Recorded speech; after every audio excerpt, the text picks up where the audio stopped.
The New York Giants win a game. They are not tanking anymore, or actually that might not be the reason either. But we're going to dive into that shortly, man. Subscribe down below. What's in 10K still active, man. Like the video, comment down below your thoughts. And where do we stand? Are the New York Giants going to draft a quarterback? Right now, they're slated to have the number 5 pick. The number 5 pick. They went from 2 all the way down to 5. And listen, there's still a long season ahead of us. I know once again, I really feel like it's half the fan base that wants the better draft pick, half the fan base that wants us to win. Team morale is a thing, losing the locker room is a thing, and winning solves everything, as we know. So winning these games obviously hurts our draft chances. Obviously, one thing that it does builds the continuity up, makes the chemistry kind of patch itself together. When we had lapses after we lost 3 games in a row, you heard it from McKinney, you hear it from the coaches. Just bad things happen when you lose, and that's just something you have to be prepared for. I'm going to be honest. I made a video leading up to this week. I made a video leading up to all of these past couple games, and it looks like, hey, this team is not going to win a lot of games. I didn't see any benefit to us winning a game, but I would be lying to say if I wasn't excited and I wasn't happy after getting that W. Now, if you've been watching me and you've been watching me talk about the Giants for a little while, I always say we own the Commanders. And it might not be to the same level, but I always say that it's like the Cowboys to the Giants, it's the Giants to the Commanders. The Commanders just have no answer for us for whatever reason, to be honest. Sam Howell, top 10 quarterback in some people's eyes, with leading the league in passing yards and scoring 30 points on the Eagles. But yeah, he struggles so much when he plays us. I don't understand it. Ron Rivera is definitely overrated as heck. This is not a Commanders hate video. It's just, even when we suck, they can't beat us. It's fascinating to see. But let's talk about the game. Let's talk about the good and the bad. Not too much bad to talk about, to be honest. I mean, the team scored 30 points today. That did come from another pick 6 from the Giants defense as well, but more production than I expected. And the offense actually looked operable. Now, they did give up 10 sacks, which 10 sacks in a game is like, wow.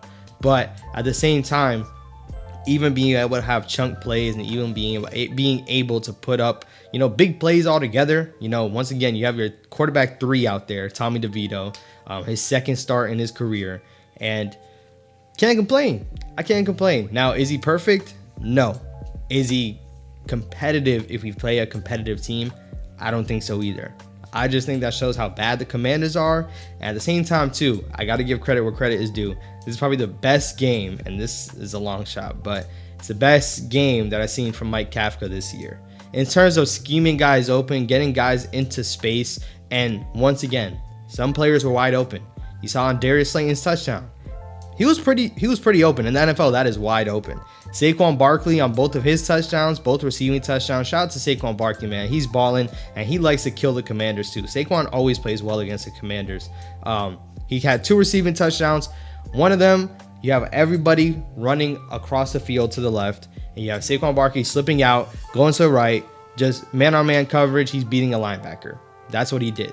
So shout out to Saquon on that. And then as well on that, I believe it was a wheel route where he kind of just turned it up. The linebacker's not keeping up with them either. I didn't see any of these plays happen when Daniel Jones was in, and I'm not going to blame it 100% on Daniel Jones, but I've been saying that the offense just looks terrible, like on all accounts. So that goes for the coaches, that goes for the game plan as well. But you saw guys get schemed open and guys, obviously making plays. So shout out to Saquon. Shout out to Tommy DeVito. Now, you guys let me know what you guys think down below on this topic. Tommy DeVito throws 3 passing touchdowns. The last time a Giants quarterback, let alone Daniel Jones, did that was 2019. It is 2023. 2019, when Daniel Jones' rookie year, he threw from 3 touchdowns or more in a game. Which I don't look into the stat completely. I don't look into it like, dang, Daniel Jones sucks. He's never done that. A lot of quarterbacks do this on a game in, game out basis, or even every single other week. But Daniel Jones just doesn't do that apparently. So you guys let me know what you guys think on that. I also do think, I've seen games where Daniel Jones runs for 2 and throws for 2. I've seen for games where he runs for 1 and throws for 2, So I don't look into it too much about, oh my gosh, Daniel Jones hasn't thrown 3 touchdown passes in the game.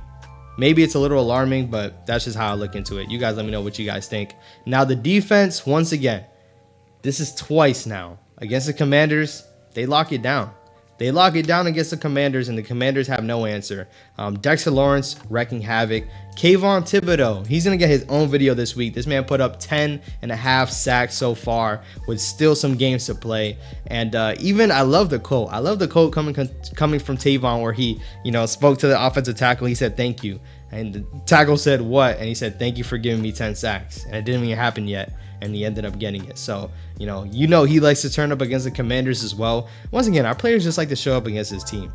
And I'm here for it because I made a community post. If you didn't see it, I did say, of course, I want the better draft pick. I want to draft the quarterback. But I would be lying to say if I wasn't excited to beat down on an NFC East opponent. And that's what we did. We took care of business. The defense looked good. Tay Banks looked good. Overall, it was just a great game. If you didn't see the comments from Tay Banks after, he got some swagger to him, and he got a personality, man. I love to see it. Like, I don't. Of course, sometimes you want your guys to, keep it low or keep it down low, but he went on Instagram Live in the locker room, but not showing any other player, just talking to his Instagram Live. And he was saying, did 17 play today, aka Terry McLaurin? Was he on the field? Because he wasn't doing nothing. And he entered the game with like 46 receiving yards, but all of that was not on Tay Banks. So shout out to my dog Banks, man. I love to see it because once again, you want to see that confidence in your cornerbacks. Like if there's any position, it's the cornerbacks, because guess what? They're guarding, the best receivers in the world on the other side. And these guys are really talented, really well. I've been said cornerback outside of quarterback is the hardest position to play. So you want to see that confidence emit from him, because you don't want a guy that if they score a touchdown on him, he's going to put his head down and cry, and you're not going to see him ever again, So shout out to Tay Banks on that. And he was also getting on the Commanders for not drafting him. But that might be a topic for another day. Special teams did their thing, forced a fumble on one of the kickoffs as well. So all around, a great, complete game. And this is coming after the Giants looked like complete trash for consecutive weeks. So, you love to see it. Partially, probably everybody, including myself, part of me was like, man, if the Commanders score on this last drive, I'm not going to be mad. I'm going to be honest. I'm not going to be mad.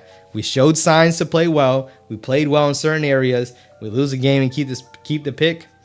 But sometimes, man, it just goes against your morals. It goes against why you root for a team, and it's hard to root against your team. It's hard. So once again, we are sitting at the number 5 overall pick at the moment. There is still a couple of weeks. There's still some bad teams, including some teams that are ahead of us, like the Patriots, that we still have to face. And who knows? Maybe we play the Patriots, they win, we slide up even higher. Maybe the Bears go out and win with Justin Fields, they slide up a little higher.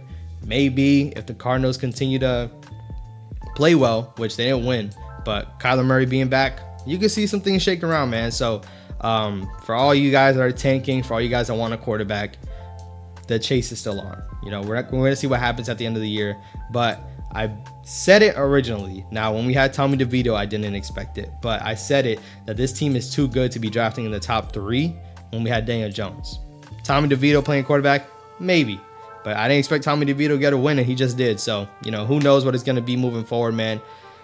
You guys let me know how you feel about it. I'm on board for, if we end up in the 5 range, maybe Marvin Harrison Jr., but I don't see him slipping past 3. It's going to be Drake May, Kalen Williams, 1 or 2. 3 is going to be Marvin Harrison Jr. So if we want any of those guys, I think we got to get in the top 3. That's just what I think about it. But I have a more detailed video coming out this week about that, man. You guys let me know what y'all think down below. Once again, tap in. Road to 10K still active, man.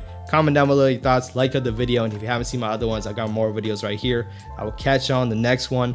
Hey, we're winning. Let's enjoy the winning. Let's go. Big Blue.